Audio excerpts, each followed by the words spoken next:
अस्सलाम वालेकुम दोस्तों, मैं हूं याश शुजा। मेरे फेसबुक पेज और यूट्यूब चैनल पर खुश आमदीद।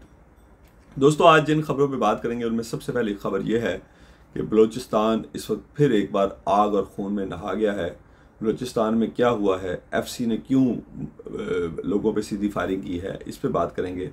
जबकि अडयाला जेल में इमरान खान से एक अहम गैर मुल्की शख्सियत की मुलाकात हुई है और बाहर आकर उन्होंने बात करते हुए बताया कि इमरान खान बदतरीन हालात में जेल के अंदर मौजूद हैं। और आखिरी खबर यह है कि पीटीआई पर पाबंदी से मुज़ाकरात तक का सफ़र नून लीग का कैसा रहा, उस पर सबसे पहले बात कर लेते हैं। कि आपको कुछ दिन पहले याद होगा कि अताउल्लाह तारर ने एक प्रेस कॉन्फ्रेंस की थी जिसमें उन्होंने इंदिया दिया था कि पीटीआई पर पाबंदी लगाई जा रही है, और उन्होंने ये भी कहा था कि पाकिस्तान और पीटीआई अब एक साथ नहीं चल सकते। चंद दिन बाद ही ये मुसद्दिक मलिक साहब की एक जो वफाकी वज़ीर हैं, इनकी प्रेस कॉन्फ्रेंस हुई है जिसमें उन्होंने ना सिर्फ, मुझे नहीं पता वो फ़ौज को कह रहे हैं, आर्मी चीफ को कह रहे हैं कि आए अगर हुकूमत हटानी है तो हटा दें, हम तो पहले भी इक़्तिदार में नहीं आना चाहते थे, लेकिन उन्होंने पीटीआई को मुज़ाकरात की दावत दी है और इंकशाफ किया है कि आपको तो पहले भी हुकूमत यानी हुकूमत बनाने से पहले भी मुज़ाकरात की दावत दी थी। तो ये दावत क्यों दी जा रही है? प्रोग्राम पीटीआई पर पाबंदी का ही था, लेकिन दुनिया की दो ताकतों की वजह से, जो कि पहले ही इंतहाई अपने तहफ़्फ़ुज़ात शो कर चुके हैं, जो इस वक्त 9 मई 2022 के बाद इमरान खान और पीटीआई के साथ किया जा रहा है। मेरी मुराद अमेरिका और बरतानिया है, जिनकी जानिब से पीटीआई पर पाबंदी की सख्त मुखालफत की गई थी और इसको नाकाबिल कबूल करार दिया गया था। और मौजूदा पाकिस्तान के जो माशी हालात हैं और जितनी सपोर्ट हमें IMF से चाहिए, उन हालात में हम अमेरिका को नाराज़ करने का रिस्क हमारी मौजूदा हुकूमत या इस्टेब्लिशमेंट नहीं ले सकती।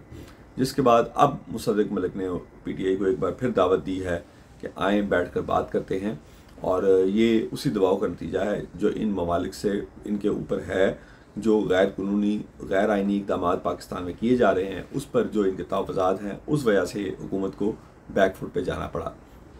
अब दूसरी खबर की तरफ आते हैं कि इमरान खान से उनके एक बड़े करीबी दोस्त हैं, सहाफ़ी हैं, बरतानी सहाफ़ी हैं, इन्होंने मुलाकात की है जेल के अंदर, और उनका कहना था कि इमरान खान को जेल में इंतहाई सख्त हालात में रखा गया है, और उन्होंने मुतालबा किया है कि इमरान खान को जेल में कुछ सहूलियात दी जाए।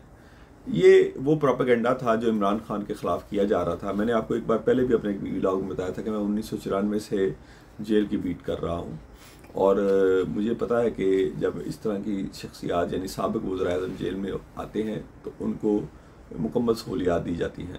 भुट्टो के बाद इमरान खान पहले साबिक़ वज़ीर-ए-आज़म हैं जिनको जेल में इंतहाई सख्त हालात में रखा गया है, और उनका ये दावा बिल्कुल दुरुस्त है कि उनको जो इनमें सज़ाए मौत के कैदियों को रखा जाता है उस काल कोठरी में रखा गया है। नवाज शरीफ को भी जब कोटलखपत जेल में रखा गया था तो एक पूरा कंपाउंड तैयार किया गया था, उनसे पहले मेरा ख्याल है वो जरदारी साहब के लिए तैयार किया गया था सिक्योरिटी वजूहात की बिना पर। 2 कनाल के करीब ये कंपाउंड है जिसके अंदर एक बैरक है, और उसको आइसोलेट किया गया है कोटलखपत जेल में बाकी जेल से, और उसमें नवाज शरीफ साहब को रखा गया था कि वो अपनी बैरक के बाहर भी बैठ सकते थे आज़ादाना तौर पर, कोई उनको सिक्योरिटी का ख़तरा नहीं था, और इसके अलावा वो वहाँ पे चहलकदमी भी कर सकते थे, जो इमरान खान को इस वक्त अडयाला जेल में ये सहूलत मैसर नहीं है। तो उनके करीबी दोस्त ने ना सिर्फ जेल का दौरा किया, उनसे मुलाकात की, बल्कि उन्होंने उनकी जो वहाँ की उनको जो सहूलियात फराहम की जा रही हैं उन पर सख्त तनकीद का निशाना भी उनको बनाया है। अब मैं बात करूँगा बलूचिस्तान में एफसी ने कोयटा से ग्वादर जाने वाली मस्तोंग रोड पे बिल्कुल सीधी फायरिंग की है।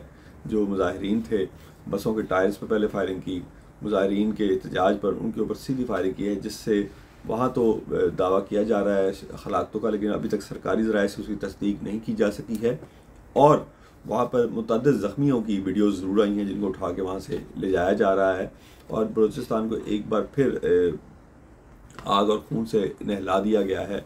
और ये जो एहतजाज ग्वादर में करना चाह रहे थे बलोच एहतजाज करने वाले, उसको रोक दिया गया है।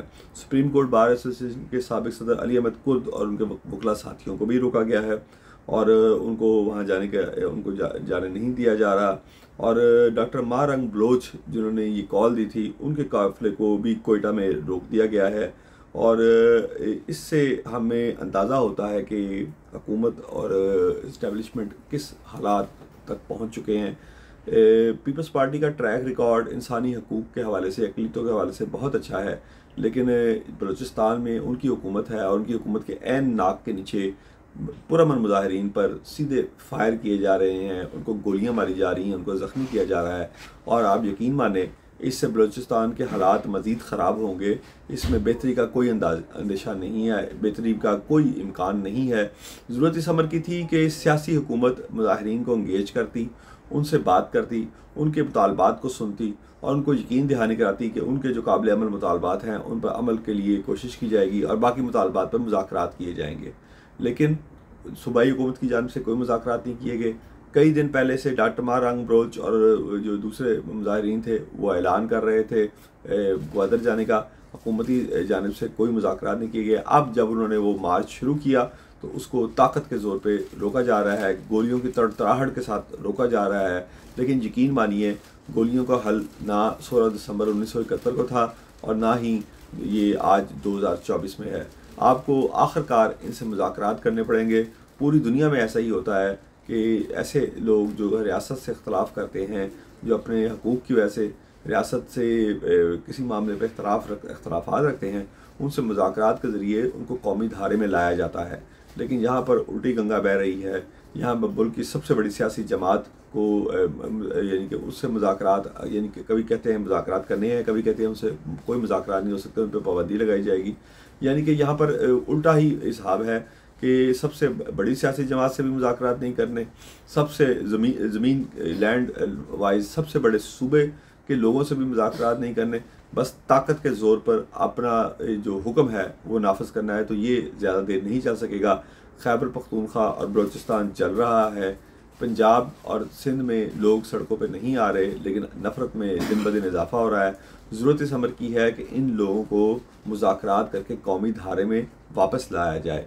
मज़ीद ख़बरें भी आपकी खिदमत में पेश करता रहूँगा। अपने दोस्तों और रिश्तेदारों का ख्याल रखिएगा। अल्लाह हाफ़िज़।